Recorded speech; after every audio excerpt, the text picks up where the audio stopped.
நடிகர் விஜய் அவர்களை கைது செய்ய வேண்டும்னு சொல்லி ஒரு மனு கொடுத்திருக்கேன். நீங்க எப்பையில என்ன பாக்குறீங்க சகோதரர்? ஆடை அப்படிங்கிற படத்தோட போஸ்டரை தமிழ்நாடு முழுவதும் ஒட்ட விடாம தடுத்தது நான் தான். பஞ்சாப்பு கண்ணாலேங்கிற ஒரு பாட்டை எதிர்த்து பேட்டி கொடுத்தது நான் தான். சர்க்கார் படத்துல சிகரெட் குடிச்சப்ப அதற்கு பேட்டி கொடுத்தது நான் தான். அது விஜய் இந்த இடத்துல சிகரெட் வைக்கும் போது ஒரு 3 வயசு பையன் மனசுல நாளைக்கு நான் பெரிய பிள்ளையா இந்த இடத்துல சிகரெட் வைக்கணும்னு நினைச்சிட்டா உங்களால தடுக்க முடியுமா? எஸ் அஃப்கோர்ஸ் 53% பேரு புகைப்பிடித்ததுக்கு நடிகர்கள் தான் காரணம்னு ஆய்வு சொல்லுது, நான் சொல்லல. நீங்க விஜய் ரசிகரா கேள்வி கேட்கணும்னா இந்த இடத்தோட அந்தாண்ட போயிடுங்க. மத்தவங்க எல்லாம் கேள்வி கேட்க தெரியாதா? அவருக்கு மட்டும் தான் கேள்வி கேட்க தெரியும். அவசியம் கிடையாது. நான் எலெக்ஷன்ல நின்னு இருக்கேன், 21 பேரை நிக்க வச்சிருக்கேன். என் வரலாறு தெரியுமா உங்களுக்கு? விவரமே இல்லாம பேசுறாரு. விவரமே இல்லாம பேசக்கூடாது. ஒரு விஷயத்தை சந்தேகிச்சு கம்ப்ளைண்ட் கொடுக்கறது என்னோட உரிமை. அது உண்மையான ஆய்வு செய்யறதுக்காக தான் கொடுத்துருக்கோம், புரியுதா? அதை இல்லாம எல்லாமே இருந்துச்சுன்னா எதுவுமே நடக்காது. உங்க கேள்வியிலேயே அர்த்தம் இல்லை. எல்லாத்துக்கும் ஒரு எல்லை இருக்குல்ல, எல்லை இருக்குல்ல. உங்க அக்கா தங்கச்சி அப்படி பேசுறேன், ஏத்துப்பீங்களா? எல்லாத்தையும் ஏத்துப்பீங்களா? என்ன பேசாதீங்க நீங்க. நான் பிறந்த வருஷம் 1982. அதுக்கப்புறம் தான் இப்பதான் நான் போராட முடியும். புரியுதா? விஜய் ரசிகர் கேள்வி கேட்க வச்சுட்டு உங்களுக்கு என்ன? உயர்திரு டிஜிபி சங்கர் ஜிவால் அவர்களை சந்திச்சு நேரில் ஒரு மனு கொடுத்துட்டு வந்திருக்கேன். ஒரு கம்ப்ளைண்ட், அதாவது நடிகர் விஜய் அவர்களை கைது செய்ய வேண்டும்னு சொல்லி ஒரு மனு கொடுத்துருக்கேன். காரணம் என்னன்னு கேட்டிங்கன்னா, 22ஆம் தேதி ஜூன் 22ஆம் தேதி லியோன்னு ஒரு படத்தோட பாடல் ஒன்று சோனி சவுத் மியூசிக்கை அந்த யூடியூப் தளத்தில் வெளியிடப்பட்டது. அதில் என்னென்னா டிஸ்க்ளைமர் கூட இல்லாமல் புகைப்பிடித்தல் குடிச்சா புற்றுநோய் வரும்னு ஒரு வாசகம் போடுவாங்கல்ல, அந்த வாசகம் கூட இல்லாமல் அந்த பாடல் வெளியே இருந்துச்சு.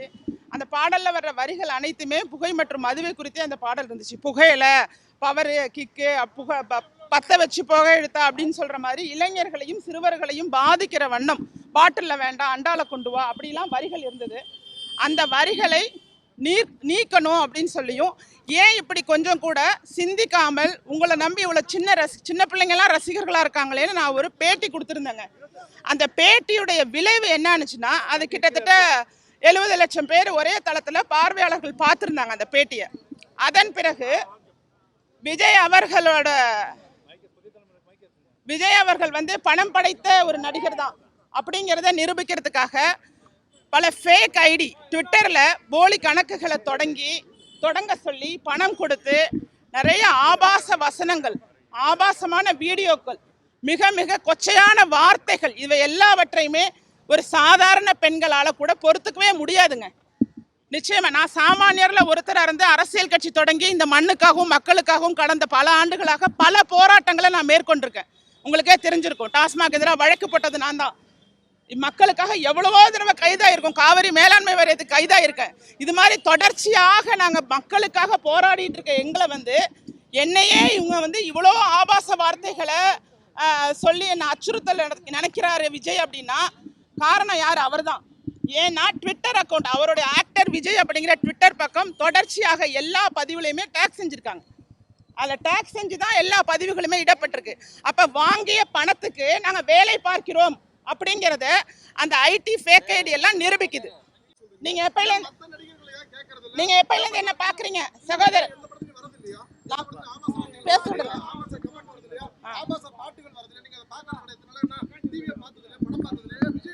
கேள்வியை முடிங்க, ரொம்ப நேரம் கேட்காதீங்க.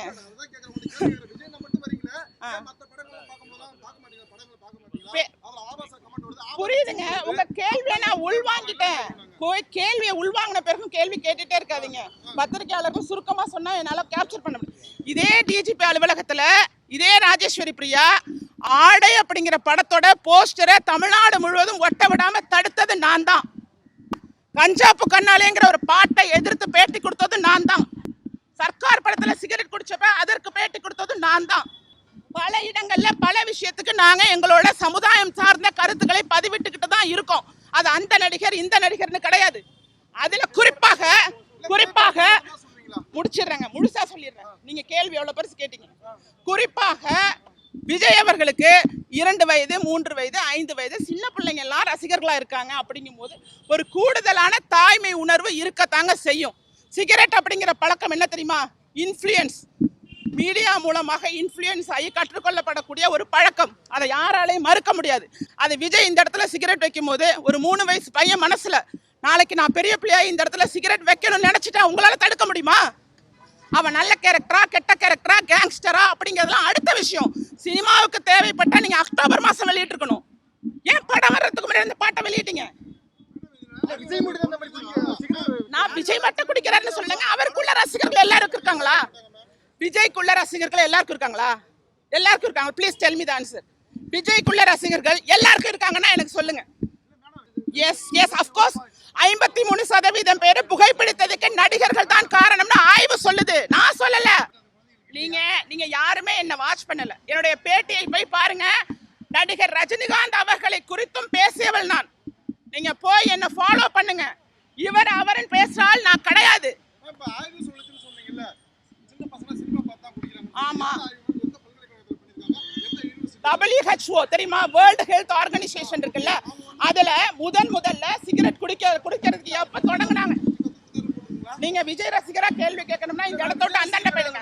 மத்தவங்க எல்லாம் கேள்வி கேட்க தெரியாதா? அவருக்கு மட்டும் தான் கேள்வி கேட்க தெரியுமா? அவருக்கு மட்டும் தான் கேள்வி கேட்க தெரியுமா? உங்க யாருக்குமே கேள்வி கேட்க தெரியாதா? நான் ஆன்சர் பண்ணிட்டேன். WHO உலக சுகாதார மையம் காதுல விழுந்துட்டல. Stop it. ஆமா ஏங்க, ஒரு பொது தளத்துல பெண்கள் வர்றதுக்கு எவ்வளவு சிரமப்படுறாங்க தெரியுமா? காரணம் என்ன தெரியுமா? அபியூசிங் வேர்ட்ஸ், ஆபாசமான வார்த்தைகள். கருத்தால எதிர்கொள்ளலாம்.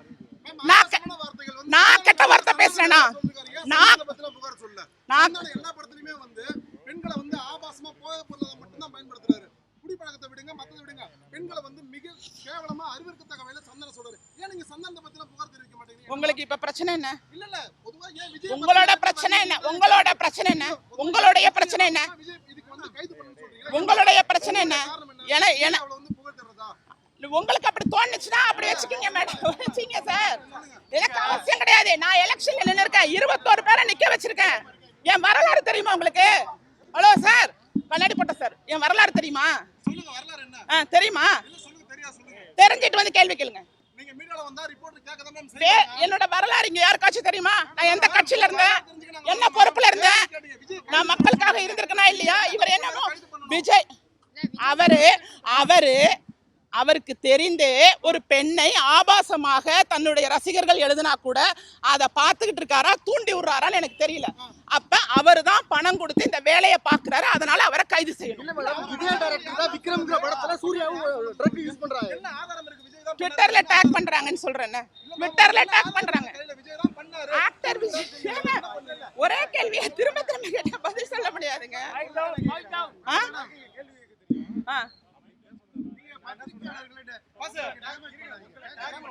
நான் டேமேஜ் பண்ணலங்க. நான் உங்களை மதிக்கிறேன். வேற யாராவது கேளுங்கன்னு சொல்றேன். நான் என்ன மதிக்கிறேன் உங்களை? ஏங்க, அவரு விஜய் பத்தி நான் கம்ப்ளைண்ட் கொடுத்ததை பத்தி கேட்டா நான் விலாவரியா சொல்ல நான் தயாரா இருக்கேன். இதுல போயிட்டு சந்தானம் பண்ணலையா, சண்முகம் பண்ணலையா, சுந்தரம் பண்ணலையா, I can't answer these questions. அததான் சொல்றேன். ட்விட்டர் பக்கத்துல ஆக்டர் விஜய்னு ஒரு பேஜ் இருக்கு. அதுல 4.5 மில்லியன் பேர் இருக்காங்க. அந்த பேஜ்ல கீழே அபிஷியலா விஜயால மெயின்டைன் பண்ணக்கூடிய பக்கம்னு குறிப்பிடப்பட்டிருக்கு. அப்படி இருக்கும்போது ஆபாச பதிவுகள் அனைத்துமே ஆக்டர் விஜய் என்ற பக்கத்தை மென்ஷன் பண்ணி தான் போடுறாங்க.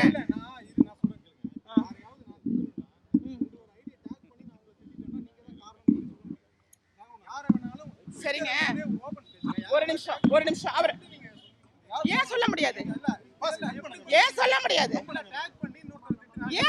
எனக்கு தெரிஞ்சிச்சுன்னா, எனக்கு சமூக பொறுப்பு இருந்துச்சுன்னா ஒரு பெண்ணை ஆபாசப்படுத்துறத தடுப்பங்க. பார்த்து ரசிப்பாங்களா? அப்புறம் எதுக்குங்க அந்த ஆப்ஷன் வச்சிருக்காங்க? அவங்களுக்கு தெரியப்படுத்தணும் தானங்க வச்சிருக்காங்க. இது என்னங்க கேள்வி? ஒருத்தருக்கு டிஜிட்டல்ல செலிபிரிட்டியா இருக்கட்டும், சமூகத்துல எல்லாரும் சமந்தாங்க. எல்லாரும் சமம்தான். சட்டத்துக்கு முன்னாடி எல்லாரும் சமந்தான். அது நடிகர் விஜயா இருந்தாலும் நானா இருந்தாலும் சமந்தான். அதுக்கு கண்டனம் தெரிவிக்கலையே, அவர் எதுவுமே தடுக்கலையே. என்னங்க இது? ஒரு ரசிகர் தடுக்கிற அப்புறம் எதுக்கு ஆபீஸ்ல மெயின்டைன் பண்றேன்னு குறிப்பிட்டிருக்காங்க? ஏன்? எப்படி சொல்ல முடியாது? ஏன் சொல்ல முடியாது? உங்களுக்கு ரெஸ்பான்சிபிலிட்டி இருந்துச்சுன்னா சொல்லுவீங்க. ரெஸ்பான்ஸ் மரியாதை இருந்தா சொல்லுவீங்க. உங்க எல்லாத்துக்கும் சொல்லல, நான் சதவீதத்தோட சொன்னேன். 53% வேண்டாம், ஒருத்தன் குடிக்கட்டும். என் தம்பியோ என் புள்ளையோ குடிச்சிச்சுன்னா அவன் தாங்க காரணம்னு சொல்லுவேன். அது உங்களுக்கு உரிமை இருக்கா என்ன சொல்ல செய்யாதீங்கன்னு சொல்றதுக்கு? இடம் இருக்கு. அவர்கள் மேலேயே கொடுத்துடும். அவர்கள் மேலேயும் கம்ப்ளைண்ட் கொடுத்தாச்சு.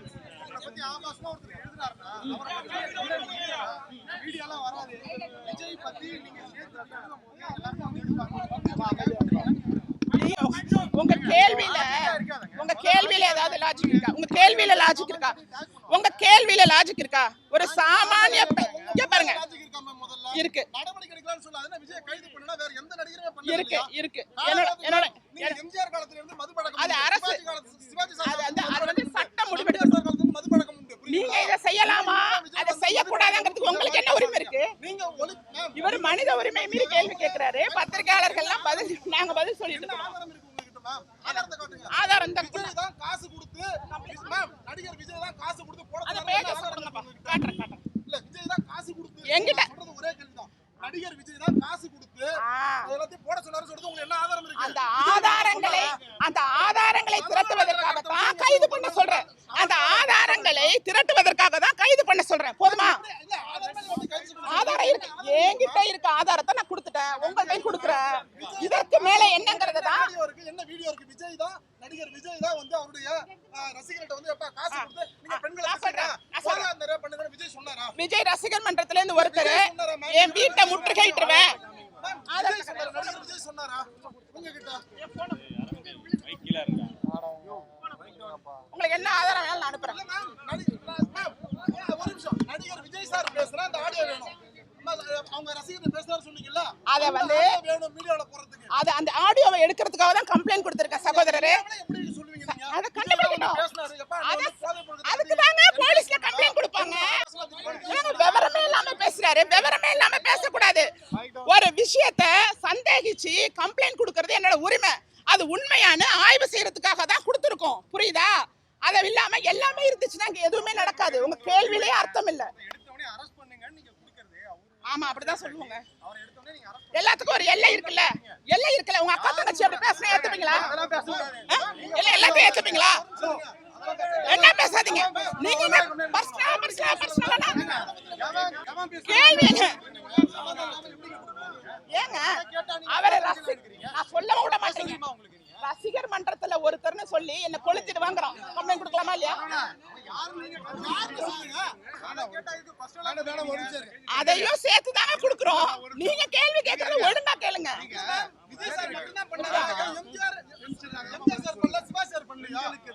எம்ஜிஆர் அவர்கள் பண்ணல. நான் அந்த தலைமுறை இல்ல.